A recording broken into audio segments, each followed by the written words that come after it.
एक बार की बात है, जंगल में एक शेर रहा करता था। वह अपने राज्य की देखभाल करता था। उसके राज्य में सारे प्राणी खुशी खुशी रहते थे। वह शेर बहुत ही बुद्धिमान और शक्तिशाली था। वह जो भी काम करता था काफी समझबूझ कर करता था। उसके द्वारा लिए गए फैसलों से सभी प्राणी बहुत खुश थे। वह हमेशा सभी प्राणियों के हित में फैसला करता था। इस जंगल में एक छोटी सी चिड़िया भी रहती थी। उस चिड़िया का नाम पिंकी था। बहुत ही साहसी और खुश मिजाज थी। जो भी काम करती थी काफी समझबूझ कर करती थी। एक दिन पिंकी चिड़िया ने सोचा, किस तरह शेर राजा सभी प्राणियों के हित में काम करते हैं, वह भी ऐसा ही करेगी। उसने शेर के पास जाने की और उससे काम मांगने की योजना बनाई। वह शेर के पास पहुंची और शेर से कहा, महाराज, जिस तरह आप सभी प्राणियों के हित में और उनकी खुशियों के लिए कार्य करते हैं, इसी तरह मैं भी करना चाहती हूँ। यह सुनकर शेर को काफी आश्चर्य हुआ। इतनी सी चिड़िया के अंदर कितना साहस है और वह सभी के लिए कार्य करना चाहती है। परंतु छोटी सी चिड़िया के लिए शेर की समझ में कोई काम नहीं आया और उसने कहा कि पिंकी, तुम बहुत छोटी हो, इस कारण किसी प्रकार भी जंगल के प्राणियों की खुशी के लिए कोई कार्य नहीं कर सकती। तुम्हारा साहस देखकर मुझे अच्छा लगा, परंतु तुम्हारे लिए मेरे पास कोई कार्य नहीं है। अगर मेरे पास तुम्हारे लिए कोई कार्य होता तो मैं तुमको जरूर दे देता। तुम समझदार भी हो, लेकिन बहुत छोटी हो तो प्राणियों की क्या सहायता करोगी, ये मेरी समझ में नहीं आ रहा है। इसलिए मैं तुमसे क्षमा चाहता हूं। इस पर पिंकी को बहुत अफसोस हुआ, परंतु पिंकी बहुत ही साहसी थी और उसने हार नहीं मानी। उसको यकीन था कि एक न एक दिन वे सभी की खुशी के लिए जरूर कार्य करेगी और सभी के लिए जरूर काम आएगी। देखते ही देखते दिन बीतने लगे और गर्मी का मौसम शुरू हो गया। एक दिन जंगल में तेज गर्मी के कारण हंगामा हो गया, क्योंकि पानी जंगल से पूरी तरह सूख चुका था और गर्मी भी बहुत तेज थी, जिससे प्राणियों को प्यास लग रही थी। ये सब देख शेर राजा भी असमंजस में पड़ गया। ये एक बड़ी समस्या थी, क्योंकि अगर पानी प्राप्त नहीं हो पाएगा तो प्राणी मर जाएंगे।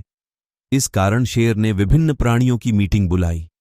मीटिंग में शेर राजा ने सभी से मशवरा लिया कि पानी किस तरह उपलब्ध हो सकता है, परंतु किसी के भी कुछ समझ न आया। इस पर हिरण ने शेर राजा से कहा, महाराज, जो पानी के जल स्रोत इस जंगल में थे वह सूख चुके हैं और हमें जल स्रोतों के बारे में पता नहीं है, किस कारण किसी भी प्रकार से आपकी मदद नहीं कर सकते। हाँ, जल स्रोत ढूंढने में मदद जरूर कर सकते हैं। हिरण की बात सुनकर शेर ने कहा, हाँ ठीक है, अब हम सब मिलकर नई जल स्रोतों को ढूंढेंगे, क्योंकि हम सब मिलकर ही जल स्रोत ढूंढ सकते हैं। नए जल स्रोतों को ढूंढने के अलावा हमारे पास अब कोई दूसरा उपाय भी नहीं बचा है। हम सभी को जल्द से जल्द नए जल स्रोतों को ढूंढने में लग जाना चाहिए। शेर राजा सभी प्राणियों के साथ मिलकर जल स्रोतों को ढूंढने लगे, परंतु उनको किसी भी प्रकार का कोई जल स्रोत नहीं मिला। लगातार गर्मी में घूमने के कारण निढाल हो गए। स्थिति भयावह हो गई। प्राणी मरने की कगार पर पहुंचने लगे। अब कई प्राणियों ने गर्मी के कारण चलना फिरना भी छोड़ दिया था। उनके अंदर अब चलने फिरने की शक्ति भी नहीं रही। इस कारण शेर राजा परेशान रहने लगे। इसी बीच पिंकी चिड़िया, जो कि काफी साहसी थी, को नए जल स्रोत का पता लगा। उसने अपनी सारी सहेलियों और सारे पक्षियों को इकट्ठा किया और वह सब पिंकी के साथ उस जल स्रोत पर पहुंचे। सभी पक्षियों ने पिंकी के कहने पर अपनी अपनी चोंच में पानी भरा और पानी लेकर वह सभी निढाल प्राणियों के पास पहुंचे और उनकी प्यास बुझाई, जिससे उनकी जान बच गई। इसके बाद पिंकी शेर राजा के पास पहुंची, नई जल स्रोत के बारे में जानकारी दी और कहा, महाराज, मैंने नए जल स्रोत की खोज की है। आप सभी प्राणियों को उस तरफ ले चलें जिससे वह आसानी से गर्मियों का मौसम व्यतीत कर सकें। पिंकी की समझदारी देख और उसका साहस देख शेर राजा बहुत खुश थे। शेर राजा को भी अपनी पुरानी बात पर अफसोस हो रहा था।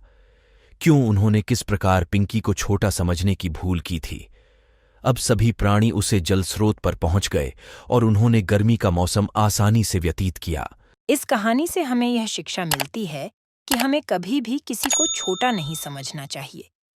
वक्त आने पर छोटा व्यक्ति भी बड़े-बड़े काम कर सकता है।